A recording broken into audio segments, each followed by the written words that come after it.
মনসা মনসা তুমি জীবন বর্ণনা করেছো মনসা ওই মন্ত্রের ওই বহুলাম স্বামী লক্ষ্মীদের প্রাণ তুমি তব করেছো প্রাণ ধরো ফিরিয়ে দাও স্বামীর প্রাণ।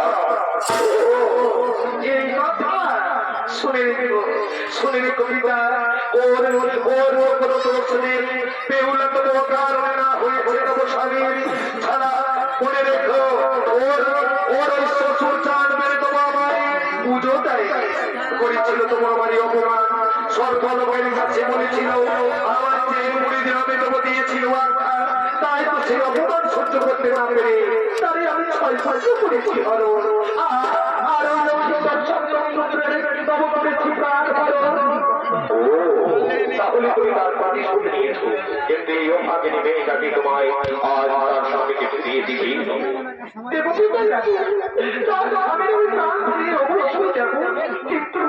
কিন্তু আমার কিছু শর্ত আছে, সে শর্ত তো বেহুলারে পালিত হইবে পালো, নিশ্চয়ই তারই স্বামীর আমি ফিরাইয়ে দেব প্রাণ। বেহুলা শুনে রেখো মা, কি তোমার সেই শর্ত, যে শর্ত পালন করলে তুমি তোমার স্বামীর প্রাণ ফিরে পাবে। শুনে নাও তো মনসার কাছ থেকে। বলো মা, বলো কি সেই শর্ত, যে শর্ত পালন করলে আমি আমার স্বামীর ফিরে পাবো প্রাণ। বেহুলা শুনে রেখো, তুমি তোমার স্বামীর প্রাণ কেন, তুমি তোমার শ্বশুরের ছয় পুত্র ফিরে পাবে, তুমি ফিরে পাবে তোমার শ্বশুরের সম্পত্তি, ফিরে পাবে তোমার আর দরবার, তোমার শ্বশুরের চক্ষু খুলে যাবে। মনে রেখো আসবে তোমার স্বামীর প্রাণ ফেরানোর পর এই শর্তগুলিতে 30 কোটি দেবতার কাছে আমার করিতে হইবে তোমাদের স্বামী স্ত্রীর পূজা। আর দ্বিতীয় শর্ত, তোমাকে তবু ওই মর্তলোকে তোমার শ্বশুর যদি আমার পুজো করাতে হবে। আর তৃতীয় শর্তে তোমাকে তবু ওই নগরে সমস্ত নগরবাসীকে দিয়ে আমার পুজো অর্পণা করাতে হবে। এই শর্ত তোমার করতে হইবে পারো, তবে ফিরাই দেব তোমার স্বামীর প্রাণ। তাই করি আমি অক্ষরে অক্ষরে দেবো তোমার ফিরিয়ে দেব তোমার স্বামীর প্রাণ। তোমার কোথায় ছেড়াদি হয়ে গেছে, সে কিন্তু সমস্ত কিছু করতে পারে, তাই তার স্বামী তুমি প্রাণ ফিরে দাও। তাই হবে বিচার, আমি ফিরিয়ে দেবো তার প্রাণ, সেই শর্ত করে পারো।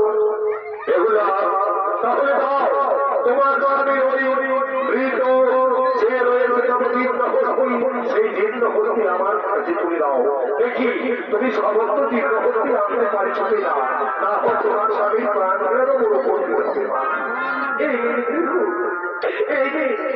এই পুটুলিতে বাঁধা রয়েছে তো বাবার স্বামীর সেই জীর্ণ হস্তি, আর তার সারা শরীরের কষ্ট খাইয়ে দেখি আমি খুলে দেখি সত্যি সত্যি তোমার সমস্ত হস্তি আছে কিনা।